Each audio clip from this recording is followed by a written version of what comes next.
ওই সমস্ত বান্দাদেরকে জাহান্নাম থেকে বের করে নিয়ে আসো যেই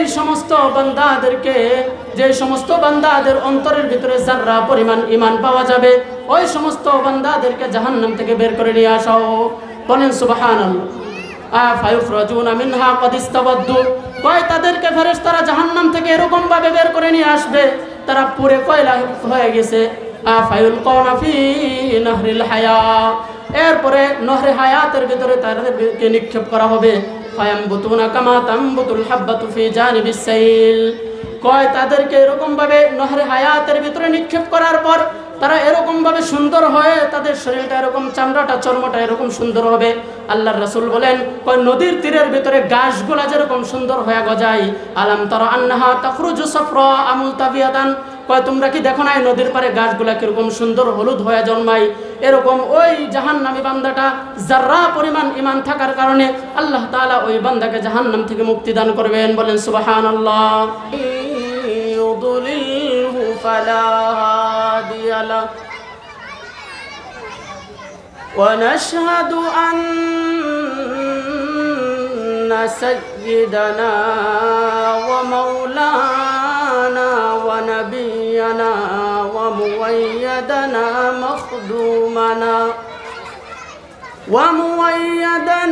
مخدومنا منزومنا مقسومنا مقصودنا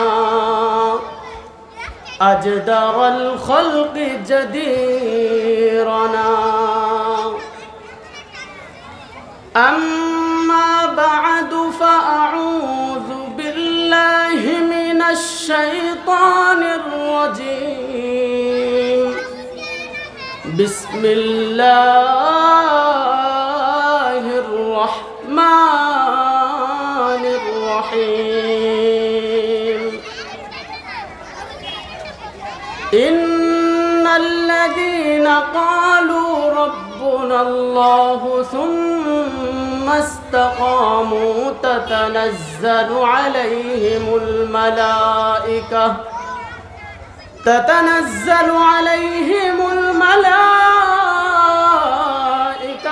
ألا تخافوا ولا تحزنوا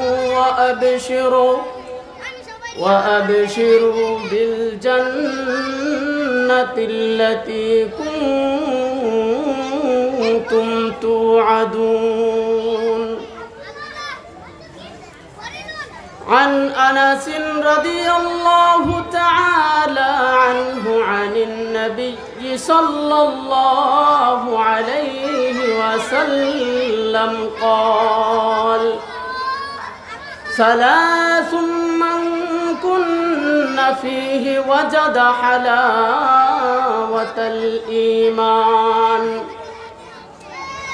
أن يكون الله ورسوله أحب إليه مما سواهما، وأن يحب المرء لا يحبه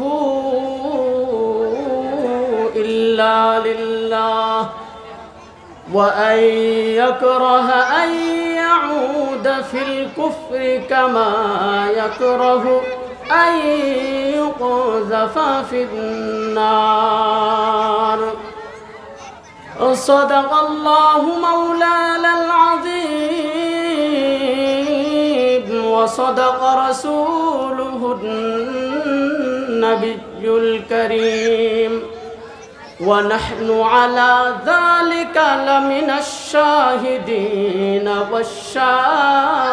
والشاكرين، والحمد لله رب العالمين. اللهم صل على سيدنا محمد وعلى آل سيدنا محمد كما صليت على سيدنا إبراهيم وعلى آل سيدنا إبراهيم إنك حميد مجيد. اللهم بارك على سيدنا محمد وعلى آل محمد كما باركت على سيدنا وعلى آل سيدنا إبراهيم إنك حميد مجيد الحمد لله বেলালউদ্দিন দারুল কুরআন মাদ্রাসার উদ্যোগে দ্বিতীয় বার্ষিক ওয়াজ মাহফিলের সম্মানিত সভাপতি, সামনে উপবিষ্ট বৃদ্ধ বাবারা, যুবক ভাইয়েরা, পর্দার অন্তরালে মা ও বোনেরা, সকলেই অন্তরের অন্তঃস্থল থেকে আল্লাহ তাআলার শুকরিয়া আদায় করি। সকলে বলি আলহামদুলিল্লাহ। আল্লাহ তাআলার আপনাকে আমাকে যে দুনিয়াতে পাঠিয়েছেন, দুনিয়ার ভিতরে আল্লাহ তাআলা মানুষকে যে সমস্ত নিয়ামত দান করেছেন, ওই সমস্ত নিয়ামতের ভিতরে সবচেয়ে উত্তম নিয়ামত, সবচেয়ে দামি নিয়ামত হচ্ছে আল্লাহ তাআলা তার কোনো বান্দাকে নেক আমল করবার তৌফিক দান করেন। এর চেয়ে উত্তম কোনো নিয়ামত আল্লাহ তাআলা কোনো বান্দাকে দান করেন না। সকলে বলি সুবহানাল্লাহ। তো আপনি আমি দ্বীনি মহতি মজলিসে বসার তৌফিক পেয়েছি, আল্লাহ তাআলা আপনাকে আমাকে তৌফিক দান করেছেন। এজন্য আল্লাহ তাআলার শুকরিয়া আদায় করা উচিত।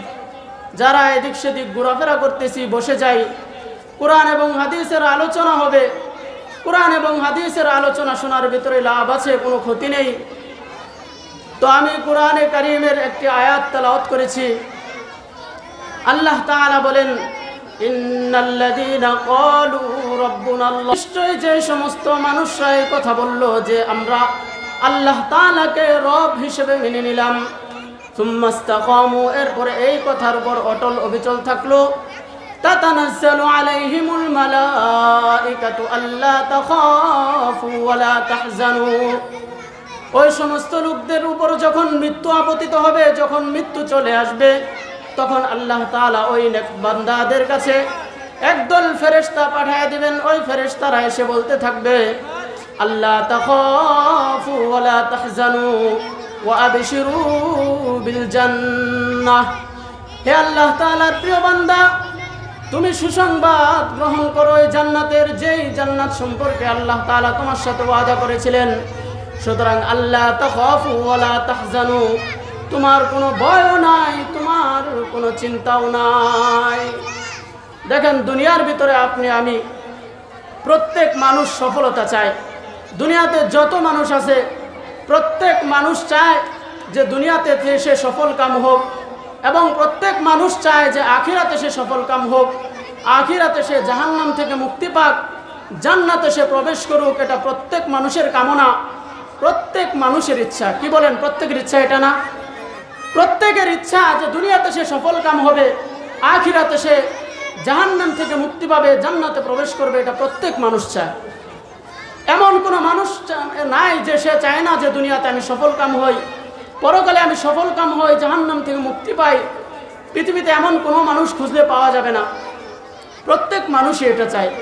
তো আল্লাহ তাআলাও চান তার প্রত্যেক বান্দা দুনিয়াতে সফল কাম হোক, পরকালেও সফল কাম হোক। এজন্য দেখেন আল্লাহ তাআলা দোয়াও শিখায় দিয়েছেন।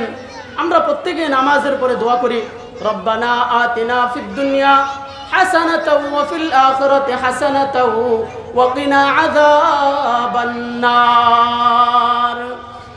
যে রব্বানা আতিনা ফিদ দুনিয়া হাসানা, হে আল্লাহ আপনি আমাকে দুনিয়াতে হাসানা দান করেন, কল্যাণ দান করেন, ওয়া ফিল আখিরাতি হাসানা, পরকালেও আপনি আমাদেরকে কল্যাণ দান করেন, ওয়া কিনা আযাবান নার, এবং আপনি আমাদেরকে জাহান্নাম থেকে মুক্তি দান করেন। সুতরাং আপনি আমি প্রত্যেকেই যদি সফল কাম হইতে চাই, সফলতা কিসের ভিতরে আছে সেটা আল্লাহ তাআলা কোরআনে কারীমের ভিতরে অসংখ্য আয়াতের ভিতরে বর্ণনা করে দিয়েছেন। আপনি আমি যে জাহান্নাম থেকে মুক্তি চাই, জান্নাত লাভ করতে চাই, তো জান্নাত লাভ করতে হইলে, জাহান্নাম থেকে মুক্তি পাইতে হইলে এক নাম্বার শর্ত হচ্ছে, ওই মানুষটাকে এক নাম্বার শর্ত হচ্ছে ঈমান আনতে হবে। ঈমান এক নাম্বার শর্ত জান্নাত লাভের জন্য, জাহান্নাম থেকে মুক্তি পাওয়ার জন্য। কিয়ামতের ময়দানে আল্লাহ তাআলা এমন কোনো ব্যক্তিকে মুক্তি দিবেন না যেই ব্যক্তি ঈমান আনয়ন করে নাই, বরং প্রত্যেক এমন ব্যক্তি জান্নাতে যাবে যার ঈমান আছে। ঈমান ব্যতীত কোনো মানুষ জান্নাতে যাইতে পারে না। বলেন না সুবহানাল্লাহ। হ্যাঁ, আমাদের আল্লাহ তাআলা আপনাকে আমাকে কত বড় নিয়ামত দান করেছেন। আপনি আমি ইমানদারের ঘরে জন্মগ্রহণ করেছি, হ্যাঁ, মুসলমানের ঘরে জন্মগ্রহণ করেছি, হ্যাঁ, আমরা লা ইলাহা ইল্লাল্লাহ মুহাম্মাদুর রাসূলুল্লাহ পড়েছি। আল্লাহ তাআলা আমাকে আপনাকে অনেক সৌভাগ্যশীলদের অন্তর্ভুক্ত করেছেন। আল্লাহ তাআলা চাইলে ইহুদিদের ঘরে আপনাকে আমাকে জন্ম দিতে পারতেন, খ্রিস্টানের ঘরে জন্মগ্রহণ করাইতে পারতেন। আল্লাহ তাআলা চাইলে হিন্দুর ঘরে আপনাকে আমাকে জন্ম দিতে পারতেন। আল্লাহ তাআলা চাইলে বৌদ্ধের ঘরে আপনাকে আমাকে জন্ম দিতে পারতেন। কি বলেন, আল্লাহ তাআলা পারতেন না এটা? হ্যাঁ, ওই সমস্ত বিধর্মীদের ঘরে যদি আল্লাহ তাআলা আপনাকে আমাকে জন্মগ্রহণ করাইতেন, তাহলে আপনার আমার জন্য ইসলামের ভিতরে আসা অনেক কঠিন হইতো। কিন্তু আপনি আমি সহজে দিন পেয়ে গেছি, মুসলমানের ঘরে জন্মগ্রহণ করেছি, এজন্য আপনার আমার কাছে ইমানের দাম নাই। আপনি আমি মনে করি শুধু কালেমা লা ইলাহা ইল্লাল্লাহ পড়লাম তাহলেই মনে আমি মুসলমান হয়ে গেলাম। না না না, শুধু লা ইলাহা ইল্লাল্লাহ পড়ার দ্বারা কোনো মানুষ পরিপূর্ণ মুসলমান হয় না। আল্লাহর রাসূলের জামানায় একদল গ্রাম্য লোক শুরুতে ইসলাম গ্রহণ করছে, করার পরে ওই ব্যক্তিরা এসে বলতেছে আমরা মুমিন। তখন আল্লাহ তাআলা আয়াত নাযিল করছেন যে ক্বালাতিল আ'রাবু আমান্না কুল লাম তু'মিনু ওয়ালাকিন কুলু আসলামনা। যে হে নবী আপনি বলে দেন যে ক্বালাতিল আ'রাবু আমান্না, যে গ্রাম্য লোকেরা এসে আপনার কাছে বলে যে আমরা ঈমান আনয়ন করেছি, কুল লাম তু'মিনু ওয়ালাকিন কুলু আসলামনা। আল্লাহ তাআলা বলেন তোমরা ঈমান আনয়ন করো নাই, মাত্র ইসলামে ঢুকেছ, লা ইলাহা ইল্লাল্লাহর মাধ্যমে আমরা ইসলামে প্রবেশ করেছি। তো আপনার আমার ঈমান পরিপূর্ণ কিভাবে হবে? আপনার আমার ঈমান পরিপূর্ণ হওয়ার জন্য কিছু শর্ত আছে। আপনি আমি প্রত্যেকেই ঈমানে মুফাসসাল পড়ছি না, অনেকেই জানি অনেকে জানি না। যারা জানি না বড় কপাল পোড়া, শিখে নেন। হ্যাঁ, আমরা প্রত্যেকেই জানি আমানার রাসূলু বিমা উনজিলা ইলাইহি মির রাব্বিহি ওয়াল মুমিনুন। কোরআনে কারীমের আয়াত আমরা ঈমানে মুফাসসাল পড়ি আমানতু বিল্লাহি ওয়া মালাইকাতিহি ওয়া কুতুবিহি ওয়া রুসুলিহি ওয়াল ইয়াউমিল আখিরি ওয়াল কদরি খাইরিহি ওয়া শাররিহি মিনাল্লাহি তাআলা ওয়াল বা'সি বা'দাল মাউত। এখানে 7টা বিষয় বর্ণনা করা হয়েছে। এই 7টা বিষয় কোরআন এবং হাদিসের ভিতরে বিক্ষিপ্তভাবে আছে। কোরআনের ভিতরেও বিভিন্ন আয়াতের ভিতরে আল্লাহ তাআলা এই 7টা বিষয়, মৌলিক 7টা বিষয় আছে। এই 7টা বিষয়ের উপরে কোনো মানুষ যখন পরিপূর্ণ ঈমান আনয়ন করবে, ওই ব্যক্তিকে আল্লাহ তাআলার ভাষায়, কোরআনের ভাষায় মুমিন বলা হবে। শুধু লা ইলাহা ইল্লাল্লাহ পড়ার নাম ঈমানদার না, শুধু লা ইলাহা ইল্লাল্লাহ পড়ার নাম মুমিন না। শুধু লা ইলাহা ইল্লাল্লাহ পড়ার নাম যদি মুমিন হইতো, তাহলে মদিনার যেই মুনাফিক যারা ছিল তারাও তো লা ইলাহা ইল্লাল্লাহ পড়তো। মদিনার মুনাফিক যারা ছিল তারাও লা ইলাহা ইল্লাল্লাহ পড়তো। এই 7টা মৌলিক বিষয়ের উপর ঈমান আনয়ন করতে হবে। 1 নম্বর কি? আমানতু বিল্লাহ, আল্লাহ তাআলার উপর ঈমান আনয়ন করা। কার উপর? আল্লাহ তাআলার উপর ঈমান আনয়ন করা। দেখেন খুব গুরুত্বপূর্ণ বিষয় এগুলো। হ্যাঁ, আপনি আমি যতই আমল করি না কেন, যদি ঈমানের ভিতরে গলতি থাকে, ভুল থাকে, আপনার আমার ঈমানের কোনো দাম নাই, আমলের কোনো দাম নাই। হ্যাঁ, আমলের উদাহরণ মুরব্বিয়ানে কেরাম কিভাবে দেন? আমলের উদাহরণ হচ্ছে ডান দিকে শূন্য থাকা। হাজার হাজার শূন্য যদি ডান দিকে থাকে, বাম দিকে যদি কোনো সংখ্যা না থাকে, তাহলে ওই ধরনের কোনো শূন্যের কোনো মূল্য আছে? কি বলেন, শূন্যের কোনো মূল্য আছে? নাই। ডান দিকে যদি একটা সংখ্যা বসায় দেওয়া হয়, তাহলে প্রত্যেকটা শূন্যের দাম বেড়ে যাবে 10 গুণ, ঠিক না? প্রত্যেক শূন্যের দাম বেড়ে যাবে 10 গুণ। ওরকমভাবে ঈমানদারের ঈমান যদি পরিপূর্ণ না হয়, আপনার নামাজ, আপনার রোজা, আপনার হজ, আপনার যাকাত কোনো কিছুই কাজে আসবে না। এজন্য ঈমানের আলোচনা খুব কম হয়, ঈমানের আলোচনা বেশি বেশি হওয়া উচিত। দেখেন, ঈমানের আলোচনা এত বেশি হওয়া উচিত যাতে প্রত্যেকটা মুসলমানের ঈমান পরিপূর্ণ হয়ে যায়। কারণ ঈমান পরিপূর্ণ না হলে কিয়ামতের দিন মুক্তি পাওয়া যাবে না, জাহান্নাম থেকে মুক্তি পাওয়া যাবে না, জান্নাতে প্রবেশ করা যাবে না। এজন্য 1 নম্বর আমাদের ঈমান পরিপূর্ণ করতে হবে আল্লাহ তাআলার ব্যাপারে। আমানতু বিল্লাহ, আমানতু বিল্লাহ। তো আল্লাহ তাআলার ব্যাপারে আমরা কি এই ঈমান আনবো? আল্লাহ তাআলা কোরআনে কারীমের অসংখ্য আয়াতের ভিতরে বলে দিয়েছেন, আল্লাহু লা ইলাহা ইল্লা হুয়াল হাইয়ুল কাইয়্যুম। বলে আল্লাহ তাআলা তো এমন এক সত্তা, লা ইলাহা ইল্লা হুয়াল হাইয়ুল কাইয়্যুম, তিনি চিরঞ্জীব, তিনি কখনো মৃত্যুবরণ করবেন না। আল্লাহু লা ইলাহা ইল্লা হুয়াল হাইয়ুল কাইয়্যুম লা তাখুযুহু সিনাতু ওয়ালা নাওম। আল্লাহ তাআলা কখনো ঘুমানোন না, আল্লাহ তাআলা কখনো তন্দ্রাচ্ছন্ন হন না, আল্লাহ তাআলার কখনো নিদ্রাও আসে না, কখনো জীবনীও আসে না। আল্লাহ তাআলা এমন এক সত্তা, লিল্লাহি মুলকুস সামাওয়াতি ওয়াল আরদ, আসমান এবং জমিনের মাঝে যা কিছু আছে সব কিছু আল্লাহ তাআলা তৈরি করেছেন। আসমান এবং জমিনের মাঝে যত সৃষ্টিজীব আছে আল্লাহ তাআলা প্রত্যেকটা সৃষ্টিজীবকে সৃষ্টি করেছেন। বলেন আপনার আমার মালিককে? আল্লাহ তাআলা। আপনার আমার খালিককে? আল্লাহ তাআলা। আপনার আমার রিজিক দাতাকে? আল্লাহ তাআলা। হ্যাঁ, আপনাকে আমাকে আল্লাহ জীবন দান করেছেন কে? আল্লাহ তাআলা। আল্লাযী খালাকানি ফাহুয়া ইয়াহদিন ওয়াল্লাযী হুয়া ইউতঈমুনি ওয়া ইয়াসকিন। আল্লাহ তাআলা তো এমন সত্তা, আল্লাযী খালাকানি, যিনি আমাকে সৃষ্টি করেছেন, ফাহুয়া ইয়াহদিন, এরপরে পথ প্রদর্শন করেছেন, ওয়াল্লাযী হুয়া ইউতঈমুনি ওয়া ইয়াসকিন, তিনি এরকম বড় সত্তা যিনি আমাদেরকে খাওয়ান এবং পান করান। ওয়াল্লাযী হুয়া ইউতঈমুনি ওয়া ইয়াসকিন ওয়া ইযা মারিদতু ফাহুয়া ইয়াশফিন, আমি যখন অসুস্থ হই তখন আল্লাহ তাআলাই আপনাকে আমাকে সুস্থতা দান করেন। হ্যাঁ, ওয়াল্লাযী হুয়া ইউমীতুনি সুম্মা ইউহয়িন, তিনি আপনাকে আমাকে মৃত্যু দান করেন, তিনি আপনাকে আমাকে জীবন দান করেন। বলেন মৃত্যু এবং জীবনের মালিক আল্লাহ তাআলা ছাড়া আর কেউ আছে? কি বলেন? আল্লাহ তাআলা ছাড়া জীবন এবং মৃত্যুর মালিক কেউ আছে? নাই। আল্লাহ তাআলা একমাত্র জীবন এবং মরণের মালিক। হ্যাঁ, আল্লাহ তাআলা কেমন সত্তা? ইন্নাল্লাহা সামিউন বাসীর, আল্লাহ তাআলা সব কিছু দেখেন, আল্লাহ তাআলা সব কিছু শুনেন। আল্লাহ তাআলার দেখাটা কেমন? আল্লাহ তাআলার শোনাটা কেমন? আল্লাহর দেখা এরকম, যদি একটা কালো পানির সমুদ্র থাকে, ওই কালো পানির সমুদ্রের নিচে যদি একটা কালো পাথর থাকে, ওই কালো পাথরের ভিতরে যদি একটা কালো পিপিলিকা হাঁটতে থাকে, ওই কালো পিপিলিকা যে হাঁটতেছে, ওই কালো পিপিলিকার পায়ের যে নড়াচড়া আছে সেটাও আমার মালিক আল্লাহ তাআলা দেখেন। সকলে বলেন আল্লাহু আকবার। ওই কালো পিপিলিকা কালো পানির নিচে কালো পাথরের ভিতরে যে হাঁটতেছে, ওই হাঁটার যে শব্দ হইতেছে, ওই শব্দও আমার মালিক আল্লাহ তাআলা শুনেন। এজন্যই আল্লাহ তাআলা বলেন ইন্নাল্লাহা সামিউন বাসীর। বলেন আল্লাহু আকবার। আল্লাহ তাআলা এরকম ভাবে দেখেন, আল্লাহ তাআলা এরকম ভাবে শুনেন। আল্লাহু মুহীতুম বিল কাফিরিন, আল্লাহ তাআলা সমস্ত কাফেরদেরকে বেষ্টন করে রেখেছেন। আল্লাহ তাআলার জ্ঞানের বাইরে কোনো মানুষ যাইতে পারে না। এই বিশ্বাস আপনার আমার ভিতরে থাকতে হবে, একই আসতে হবে, নয়তো শুধু লা ইলাহা ইল্লাল্লাহ পড়ার দ্বারা আপনি আমি ঈমানদার হইতে পারবো না। তো আল্লাহ তাআলা সম্পর্কে এই ধরনের বিশ্বাস আপনার আমার থাকতে হবে। আল্লাহ তাআলা জান্নাতের মালিক, আল্লাহ তাআলা জাহান্নামের মালিক, আল্লাহ তাআলা সব কিছু করেনেওয়ালা মালিক। এই বিশ্বাস আপনার আমার ভিতরে যদি আসে তাহলে বোঝা যাবে আপনি আর আমি পরিপূর্ণ ঈমানদার। আর যদি এই বিশ্বাস আপনার আমার ভিতরে ইয়াকিন না আসে, লা ইলাহা ইল্লাল্লাহ শুধু পড়ার দ্বারা আপনি আমি কিয়ামতের দিন মুক্তি পাবো না। এখন আল্লাহ তাআলা সম্পর্কে এই ধরনের বিশ্বাস আপনার আমার প্রত্যেকের অন্তরে গেঁথে নিতে হবে। যদি কারো ভিতরে সন্দেহ থাকে, এই সন্দেহ এখন থেকে এখানে বসে আল্লাহ তাআলা সম্পর্কে সন্দেহ দূর করে নিতে হবে যে আল্লাহ তাআলাই মহিয়ান গরিয়ান, আল্লাহ তাআলার উপরে কোনো খালিক নাই, আল্লাহ তাআলার উপরে কোনো মালিক নাই।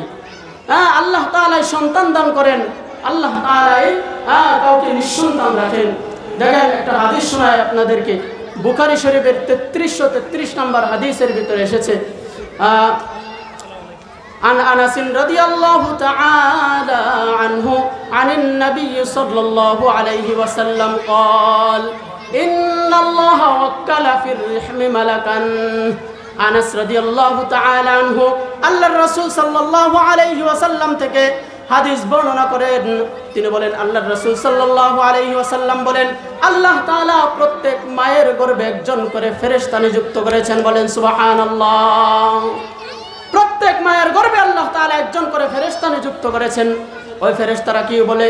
ইয়াকুলু ইয়াকুলু, তারা বলে যে ইয়া আল্লাহু হাদা নুতফা, কয়টা এখন নুতফা অবস্থায় আছে, হাদা মুদগা, এটা এখন মুদগা অবস্থায় আছে, একটা রক্তের পিণ্ড অবস্থায় আছে, হাদা আলাকা, রক্তের পিণ্ড অবস্থায় আছে, হাদা মুদগা, একটা গোশতের টুকরা অবস্থায় আছে। ফাইদা আরাদা আই ইয়াখলুকহা, এরপরে যখন আল্লাহ তাআলা ওই সন্তানকে সৃষ্টি করার ইচ্ছা করেন, তখন ফেরেশতারা বলে ইয়া রব্বি আযাকারুন আম উনসা, কহে আল্লাহ হে আমার রব, এই যে সন্তানটা মায়ের পেটের ভিতরে আছে, এই সন্তানটা ছেলে হবে না মেয়ে হবে, আপনি নির্দেশ দেন। কয় ইয়া রাব্বি শাকিয়ুন আম সাঈদুন, কয় আল্লাহ এই মায়ের পেটের ভিতরে যে সন্তানটা আছে এই সন্তানটা সৌভাগ্যশীল হবে নাকি দুর্ভাগা হবে, আপনি বলে দিন। ইয়া রাব্বি শাকিয়ুন আম সাঈদুন ফামার রিজকু ফামাল আজাল, কহে আল্লাহ আপনি বলে দিন এই যে সন্তানটা মায়ের পেটে আছে তার হায়াত কতদিন হবে, তার রিজিক কি হবে। কাযালিকা ইউক্তাবু ফি বাতনি উম্মিহি, এরকম ভাবে প্রত্যেকটা জিনিস আল্লাহ তাআলা মায়ের পেটেই লিখে দেন। তো আল্লাহ তাআলা সন্তান দেওয়ার মালিক। আল্লাহ তাআলা এক আয়াতের ভিতরে বলেন ইয়াখলুকু মা ইয়াশা ইয়াহাবু লিমান ইয়াশাউ ইনাসাউ ওয়া ইয়াহাবু লিমান ইয়াশাউ যুকুর, আল্লাহ তাআলা যা চান তাই তৈরি করেন। আল্লাহ তাআলা চাইলে আসমান তৈরি করেন, আল্লাহ তাআলা চাইলে জমিন তৈরি করেন, আল্লাহ তাআলা চাইলে মানুষ তৈরি করেন, আল্লাহ তাআলা চাইলে ফেরেশতা তৈরি করেন, আল্লাহ তাআলা চাইলে জিন তৈরি করেন, আল্লাহ তাআলা চাইলে কুকুর তৈরি করেন, আল্লাহ তাআলা চাইলে শুকুর তৈরি করতে পারেন। আল্লাহ যা চান তাই করেন। ইয়াখলুকু মা ইয়াশা ইয়াহাবু লিমান ইয়াশাউ ইনাসাউ ওয়া ইয়াহাবু লিমান ইয়াশাউ যুকুর, আমার আল্লাহ তাআলা কেমন সত্তা। ইয়াহাবু লিমান ইয়াশাউ ইনাসাউ ওয়া ইয়াহাবু লিমান ইয়াশাউ যুকুর, আমার মাওলা তো কাউকে চাইলে আল্লাহ তাআলা পুরুষ সন্তান দান করেন, কাউকে চাইলে আল্লাহ তাআলা মেয়ে সন্তান দান করেন। ইয়াখলুকু মা ইয়াশা ইয়াহাবু লিমান ইয়াশাউ ইনাসাউ ওয়া ইয়াহাবু লিমান ইয়াশাউ যুকুর, কাউকে আল্লাহ তাআলা চাইলে পুত্র এবং কন্যা উভয় সন্তানই দান করেন। ওয়া ইয়াহাবু লিমান ইয়াশাউ যুকুর আও ইউযাওয়িজুহুম যুকরানা ওয়া ইনাসা, আল্লাহ তাআলা চাইলে ওয়ায়াজআলু মান ইয়াশাউ আকিমা, আল্লাহ তাআলা চাইলে কোনো মানুষকে বদ্দাও বানায় রাখতে পারেন। এজন্য ছেলে দেওয়ার মালিক আল্লাহ তাআলা, মেয়ে দেওয়ার মালিক আল্লাহ তাআলা। ছেলে সন্তান মেয়ে সন্তান উভয়টা দেওয়ার মালিকও কে বলেন? আল্লাহ তাআলা। এজন্য অনেক মানুষ আছে মেয়ে হইলে স্ত্রীর উপর রাগান্বিত হয়, শাশুড়ি স্ত্রীকে দেখতে পারে না। অনেক মানুষ কটূক্তি করে, যারা এই ধরনের কথা বলে তাদের আল্লাহ তাআলার উপরে বিশ্বাস নাই। আল্লাহ তাআলা দিছেন ছেলে সন্তান দিলেও আল্লাহ তাআলা দিছেন, মায়ের কোনো ক্ষমতা আছে নাকি যে আমার পেটের ভিতরে আমি ছেলে সন্তান জন্মাবো, আমার পেটের ভিতরে মেয়ে সন্তান জন্মাবো? কারো ক্ষমতা নাই। ক্ষমতা কার? আল্লাহ তাআলা। এই বিশ্বাস আপনার ইয়াকিন আপনার আমার ভিতরে আসতে হবে। এরপরে আমরা ঈমান এনেছি কি আমানতু বিল্লাহি ওয়া মালাইকাতিহি ওয়া কুতুবিহি ওয়া রুসুলিহি, আমানতু বিল্লাহি ওয়া মালাইকাতিহি, আল্লাহ তাআলার উপর ঈমান এনেছি, আল্লাহ তাআলার ফেরেশতাকুলের উপর ঈমান এনেছি। দেখেন প্রত্যেকটা কোরআন হাদিসে বর্ণিত, প্রত্যেকটা 7টা বিষয় মৌলিক যেগুলো প্রত্যেকটা কোরআন এবং হাদিসের ভিতরে এসেছে। ফেরেশতারা আল্লাহ তাআলার সৃষ্টিজীবের মধ্যে অন্যতম সৃষ্টিজীব, পবিত্র সৃষ্টিজীব, যারা আল্লাহ তাআলার হুকুমের বাইরে কোনো কাজ করেন না। আল্লাহ তাআলা কোনো ফেরেশতাকে নির্দেশ দিয়েছেন যে তুমি এখন সেজদায় পড়ে থাকো, তার সৃষ্টির পর থেকে সে আল্লাহ তাআলার সেজদায় পড়ে আছে। বলেন সুবহানাল্লাহ। অনেক ফেরেশতাকে আল্লাহ তাআলা ঘোষণা দিয়ে রাখছেন তোমাকে সৃষ্টি করার পর থেকে তুমি দাঁড়ায় থাকবা, কিয়াম করবা।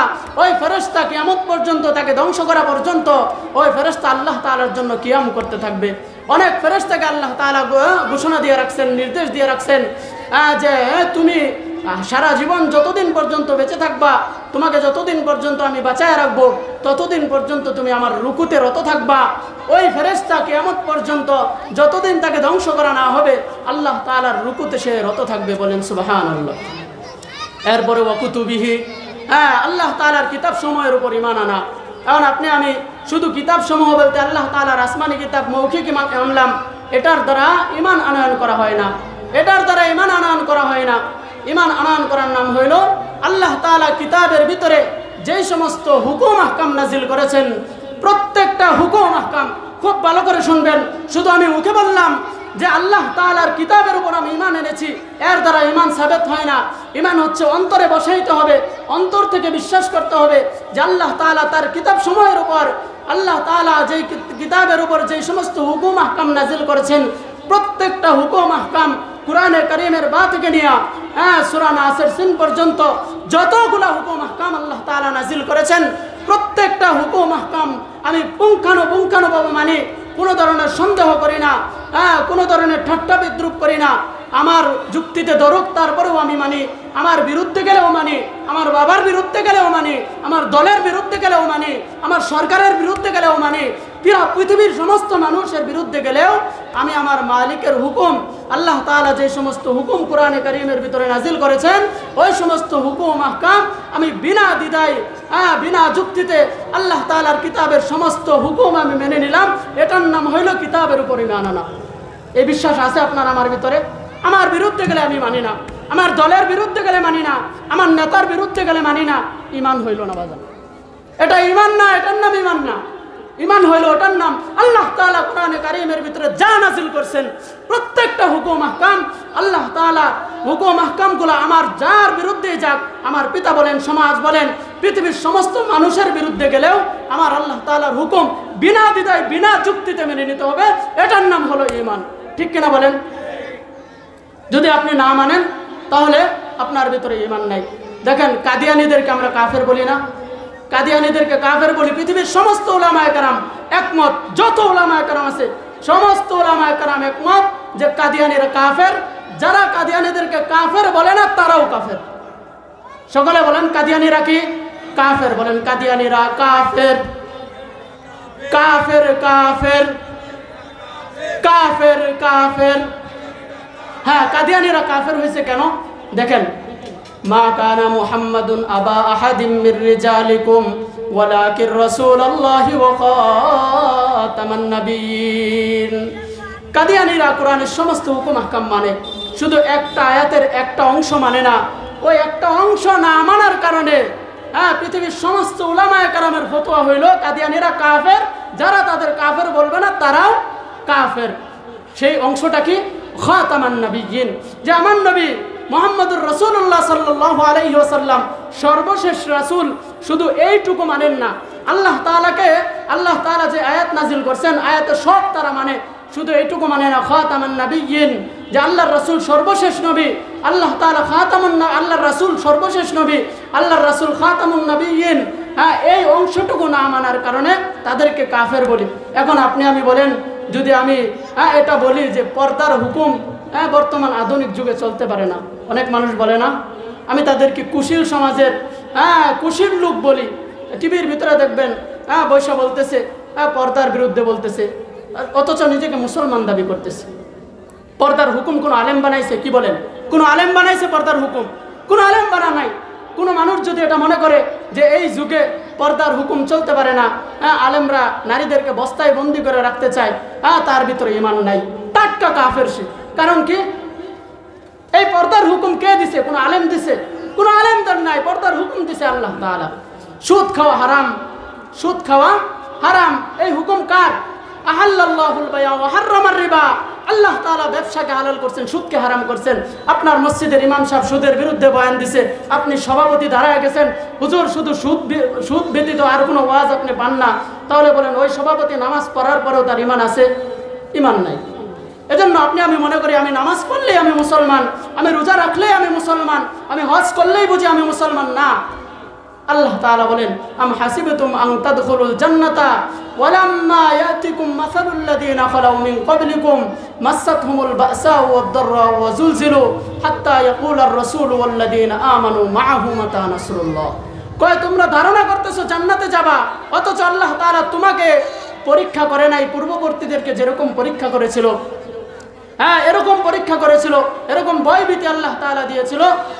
রাসূল এবং রাসূলের সাথে যারা ছিল তারা এরকম ভাবে প্রকম্পিত হয়ে গেছে, মাতা নাসরুল্লাহ, আল্লাহ তাআলার সাহায্য কখন আসবে, এরকম ভাবে কষ্ট দিয়েছে, এরকম ভাবে আল্লাহ তাআলা পরীক্ষা করছে। এরকম পরীক্ষা করার আগ পর্যন্ত তুমি ধারণা করো না তুমি জান্নাতে যাবা। তো আপনি আমি ধারণা করতেছি শুধু নামাজ পড়লে আমি জান্নাতে যাব না। মদিনার মুনাফিকরা, হাদিসের ভিতরে আসছে যে মদিনার যে সমস্ত মুনাফিক ছিল, মদিনার মুনাফিকরাও জামাত ছাড়া নামাজ পড়তো না। কি ছাড়া নামাজ পড়তো না? জামাত ছাড়া নামাজ পড়তো না। অথচ মুনাফিকদের ব্যাপারে আল্লাহ তাআলা কোরআনে কারীমের ভিতরে বলেন, ইন্নাল মুনাফিকিনা ফিদ দারকিল আসফালি মিনান নার। কয় মুনাফিকদের জায়গা জাহান্নামের একবার সর্বনিম্ন স্তরে হবে। তো আপনি আমি মনে করতেছি শুধু নামাজ পড়লেই আমি মুমিন, হজ করলেই আমি মুমিন। না, আল্লাহ তাআলার কিতাবের ভিতরে যত হুকুম নাজিল করছেন বিনা দ্বিধায়, বিনা যুক্তিতে, বিনা তর্কে, বিনা সন্দেহে আল্লাহ তাআলার হুকুম আহকাম মেনে নেওয়ার নাম কি বলে? ঈমান বলে। কিতাবের উপর ঈমান, ওয়া রুসুলিহি, আল্লাহ তাআলার রাসূলগণের উপর ঈমান। বিশেষ করে আমরা যে নবীর উম্মত মুহাম্মদুর রাসূলুল্লাহ সাল্লাল্লাহু আলাইহি ওয়াসাল্লাম এর আনিত যে সমস্ত দিন আছে দিনের ভিতরে যে সমস্ত হুকুম আছে প্রত্যেকটা হুকুম আহকাম পুঙ্খানুপুঙ্খানুভাবে মেনে নেওয়ার নাম ঈমান। কি বলেন? আল্লাহর রাসূলের আনিত দিনের প্রতিটা হুকুম আহকাম, রাসূলের প্রতিটা সুন্নাত পৃথিবীর সবচেয়ে উত্তম আদর্শ হিসেবে মেনে নেওয়ার নাম ঈমান। আব্রাহাম লিঙ্কনের গণতন্ত্র যদি আমি মনে করি গণতন্ত্রের যেই আদেশ নিষেধ আছে, গণতন্ত্রের যে আদর্শ আছে, সমাজতান্ত্রিক দলের যে সমস্ত আদর্শ আছে, আমি যদি মনে করি যে গণতান্ত্রিক আদর্শ আল্লাহর রাসূলের আদর্শের চেয়ে উত্তম, সমাজতান্ত্রিক আদর্শ আল্লাহর রাসূলের আদর্শের চেয়ে উত্তম, তাহলে আপনি আমি ঈমানের ভিতরে নাই, আপনার আমার ভিতরে পরিপূর্ণ ঈমান নাই। তো দেখেন, আপনি আমি আল্লাহ তাআলা আপনাকে আমাকে মুসলমানের ঘরে জন্মগ্রহণ করেছেন, তো আল্লাহর রাসূলের উপর এরকমভাবে ঈমান আনতে হবে যে পৃথিবীর সমস্ত আদর্শের উপরে আমার রাসূলের আদর্শ।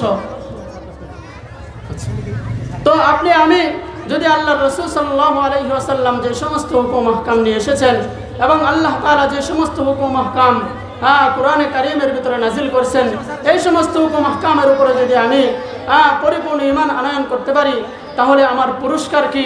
আল্লাহ তাআলা বলেন যে সমস্ত বান্দা ঈমান আনয়ন করবে, নেক আমল করবে, সৎ আমল করবে, ওই সমস্ত বান্দাদের জন্য আমি জান্নাতুল ফিরদাউসের ব্যবস্থা করে রেখেছি। বলেন সুবহানাল্লাহ। ছোট্ট একটা হাদিস শোনাই, বুখারী শরীফের 22 নম্বর হাদিস। عن أبي سعيد الخدري رضي الله تعالى عنه قال قال رسول الله صلى الله عليه وسلم يدخل أهل الجنة الجنة وأهل النار النار। আল্লাহর রাসূল বলেন, যখন জান্নাতীরা জান্নাতে প্রবেশ করবে, জাহান্নামীরা জাহান্নামে প্রবেশ করবে, এরপরে আল্লাহ তাআলা বলবেন সুম্মা ইয়াকুলুল্লাহু তাআলা আখরিজু মান কানা ফি কলবিহি মিসকালু হাববাতিন মিন খারদালিন মিন ঈমান। আল্লাহ তাআলা ঘোষণা করবেন, আমার ওই সমস্ত বান্দাদেরকে জাহান্নাম থেকে বের করে নিয়ে আসো যেই সমস্ত বান্দাদের অন্তরের ভিতরে যাররা পরিমাণ ঈমান পাওয়া যাবে, ওই সমস্ত বান্দাদেরকে জাহান্নাম থেকে বের করে নিয়ে আসো। বলেন সুবহানাল্লাহ। ফায়ুখরাজুনা মিনহা ক্বাদ ইস্তাবাদ্দু, কয় তাদেরকে ফেরেশতারা জাহান্নাম থেকে এরকম ভাবে বের করে নিয়ে আসবে তারা পুরে কয়লা হয়ে গেছে। ফায়ুলকাউনা ফি নাহরিল হায়া, এরপরে নহরে হায়াতের ভিতরে তাদেরকে নিক্ষেপ করা হবে। ফায়ামবুতুনা কামা তামবুতুল হাব্বাতু ফি জানিবিস সাইল, কয় তাদেরকে এরকম ভাবে নহরে হায়াতের ভিতরে নিক্ষেপ করার পর তারা এরকম ভাবে সুন্দর হয়ে, তাদের শরীরটা এরকম, চামড়াটা চর্মটা এরকম সুন্দর হবে। আল্লাহর রাসূল বলেন, কয় নদীর তীরের ভিতরে গাছগুলা যেরকম সুন্দর হয়ে গজায়, আলাম তারা আন্নাহা তাখরুজু সাফরা আমুলতাবিয়াদান, কয় তোমরা কি দেখো না এই নদীর পারে গাছগুলা কিরকম সুন্দর হলুদ হয়ে জন্মায়, এরকম ওই জাহান্নামী বান্দাটা যাররা পরিমাণ ঈমান থাকার কারণে আল্লাহ তাআলা ওই বান্দাকে জাহান্নাম থেকে মুক্তি দান করবেন। বলেন সুবহানাল্লাহ। আরেকটা হাদিস শোনায় আমি শেষ করে দিতেছি, শোনাবো কি বলেন একটা হাদিস। তো দেখেন, ইমাম মুসলিম রহমতুল্লাহি আলাইহি ওনার কিতাবের ভিতরে 349 নম্বর হাদিস নিয়ে এসেছেন। আল্লাহর রাসূল সাল্লাল্লাহু আলাইহি ওয়াসাল্লাম বলেন, ইবনে মাসউদ থেকে হাদিস বর্ণিত, ফাইন্নী লা আ'লামু আখিরা আহলিন নারি খুরুজান মিনহা ওয়া আখিরা আহলিল জান্নাতি দুখুলাল জান্নাহ, কয় আমি নবী ওই ব্যক্তি সম্পর্কে জানি যেই ব্যক্তিকে জাহান্নাম থেকে সর্বশেষ বের করে নিয়ে আসা হবে। ওয়া আখিরা আহলিল জান্নাতি দুখুলাল জান্নাহ, ওই ব্যক্তি সম্পর্কেও আমি জানি যেই ব্যক্তিকে আল্লাহ তাআলা সর্বশেষ জাহান্নামে প্রবেশ করাবেন। কয় ওই ব্যক্তিকে রাজুলুন ইয়াখরুজু মিনান নারি হাবওয়ান, কয় ব্যক্তি হলো এমন ব্যক্তি যে ব্যক্তি হামাগুড়ি দিয়া জাহান্নাম থেকে বের হয়ে আসবে। এরপরে ফায়াকুলুল্লাহু তাবারাকা ওয়া তাআলা লাহু, এরপরে আল্লাহ তাআলা ওই ব্যক্তিকে বলেন, ইযহাব ফাদখুলিল জান্নাহ, কয় আমার বান্দা তুমি সর্বশেষ জাহান্নাম থেকে বের হয়ে আসছো, ইযহাব তুমি যাও, ফাদখুলিল জান্নাহ তুমি জান্নাতে প্রবেশ করো। বলেন সুবহানাল্লাহ। এরপরে ফায়াতিহা ওই ব্যক্তি যাবে, ইউখায়্যালু ইলাইহি আন্নাহা মালআ, যাওয়ার পরে তাকে ধারণা দেওয়া হবে অথবা সে নিজেই ধারণা করবে জান্নাত পরিপূর্ণ। ফায়ারজিউ, সে ব্যক্তি ফিরে আসবে, এরপরে বলবে ইয়া রব্বি ওয়াজাদতুহা মালআ, কয় আল্লাহ আপনি তো আমাকে জান্নাতে পাঠাইছেন, আমি তো জান্নাত গিয়া পরিপূর্ণ পাইছি। এরপর আল্লাহ তাআলা ফায়াকুলুল্লাহু লাহু, আল্লাহ তাআলা তাকে বলবেন, ইযহাব ফাদখুলিল জান্নাহ, বান্দা যাও জান্নাতে প্রবেশ করো। বলেন সুবহানাল্লাহ। এরপর আবার যাবে ফায়াতিহা ফায়ুখায়্যালু ইলাইহি আন্নাহা মালাআ, আবার তার ধারণা হবে জান্নাত মনে হয় পরিপূর্ণ, সবাই জান্নাতে ঢুকে গেছে, আমি একাই বাকি আছি, কোনো জায়গা মনে হয় নাই। আল্লাহ তাআলার কাছে আবার ফিরে আসবে ফায়ারজিউ ফায়াকুল্লাহু লাহু, এরপরে আল্লাহ তাআলা বলবেন হে আমার বান্দা ইযহাব, তুমি যাও, ফাদখুলিল জান্নাহ, জান্নাতে প্রবেশ করো, ফাইন্না লাকা মিসলাদ দুনিয়া ওয়া আশারাতা আমসালিহা, কই তোমার জন্য জান্নাতে জায়গা নাই, তুমি ধারণা করেছো এটা ভুল। ফাইন্না লাকা মিসলাদ দুনিয়া, তোমার জন্য আমি দুনিয়ার সমপরিমাণ জান্নাত রাখছি, শুধু এটা না, ফাইন্না লাকা মিসলাদ দুনিয়া ওয়া আশারাতা আমসালিহা, এবং 10 দুনিয়ার সমান জান্নাত আমি তোমার জন্য রাখছি। বলেন আল্লাহু আকবার। হ্যাঁ, 10 দুনিয়ার সমান জান্নাত রাখছি। এরপর ওই ব্যক্তি একেবারে হতভম্ব হয়ে যাবে, সে চিন্তা করবে হ্যাঁ আল্লাহ, আমি কোনো আমল করি নাই, যারা পরিমাণ শুধু ঈমান আছে, এই ঈমানের জোরে আমি বাঁচছি, তো এই ঈমানের জোরে জাহান্নাম থেকে বাঁচছি, আমার জন্য নাকি 10 দুনিয়ার সমান জান্নাত। সে ধারণা করবে আল্লাহ তাআলা মনে আমার সাথে হাসি মজাক করতেছে, ঠাট্টা করতেছে। আল্লাহ তাআলাকে বলবে কয় আতাসখারু বি আও আতাদহাকু বি ওয়া আনতাল মালিক, কয় আমার মালিক, আপনি বিশ্বের মালিক, আপনি কি আমার সাথে ঠাট্টা বিদ্রুপ করতেছেন, মজাক করতেছেন? আমার কোনো আমল নাই, আমি আপনার গুনাহগার বান্দা, সর্বশেষ জাহান্নাম থেকে বের হয়ে আসছি, আর আপনি বলতেছেন এই দুনিয়ার চেয়ে 10 দুনিয়ার সমান জান্নাতের মালিক আপনি আমাকে বানায় দিয়েছেন। বলেন আল্লাহু আকবার। قال ابن مسعود رضي الله تعالى عنه বলেন আলাম তারা আন্না রাসূলুল্লাহ সাল্লাল্লাহু আলাইহি ওয়াসাল্লাম দহিকা হাত্তা বাদাত নওয়াজিজুহু, কয় এই কথা বলার পরে আমি আল্লাহর রাসূলকে দেখেছি, আল্লাহর রাসূল এমন ভাবে হেসেছেন যে আল্লাহর রাসূলের মারির দাঁতগুলা দেখা গেছে। সবাই একটু হাসেন, একটু হাসেন সবাই। দেখেন ইবনে মাসউদ বর্ণনা করেন, উনি এই হাদিস বর্ণনা করার সময়, সামনে আরেক হাদিস আছে ওইখানে, ইবনে মাসউদ বর্ণনা করার সময় বলেন উনি যখন হাসছেন, ওনার ছাত্রদেরকে ইবনে মাসউদ জিজ্ঞাসা করতেছেন আমি কেন হাসছি, জিজ্ঞাসা করবে না? তখন ওনার ছাত্ররা বলছে ইবনে মাসউদ আপনি বলেন কেন হাসছেন? উনি বলেন আল্লাহর রাসূল যখন এই হাদিস বর্ণনা করেছেন তখন আল্লাহর রাসূল হেসেছেন। তখন সাহাবায়ে কেরামকে আল্লাহর রাসূল বললেন, সাহাবায়ে কেরামকে আল্লাহর রাসূল বললেন যে হ্যাঁ আমার সাহাবায়ে কেরাম, তোমরা কেন জিজ্ঞাসা করলেন আমি কেন হাসছি? তখন সাহাবায়ে কেরাম বললেন হে আল্লাহর রাসূল বলেন কেন হাসছেন? আল্লাহর রাসূল বলেন ওই ব্যক্তি যেই বলল যে আল্লাহ আমি কোনো আমল করি নাই, সর্বশেষ জাহান্নাম থেকে বের হয়ে আসছি, আপনি বলতেছেন 10 দুনিয়ার সমান জান্নাত আমাকে দিবেন, আপনি মনে হয় আমার সাথে হাসি মজাক করতেছেন। কথা শোনার পরে আল্লাহ তাআলা স্বয়ং নিজেও কি করবেন, হেসে দিবেন। আল্লাহু আকবার। এজন্য আপনার আমার ঈমানকে খাঁটি করা উচিত। আপনাকে আমাকে আল্লাহ তাআলা শিরক এবং কুফর মুক্ত ঈমান গ্রহণ করার তৌফিক দান করুক। ঈমানের ভিতরে কোনো ভুল থাকলে ওই ভুল সংশোধন করার তৌফিক দান করুক এবং বেদাত মুক্ত আমল করার মাধ্যমে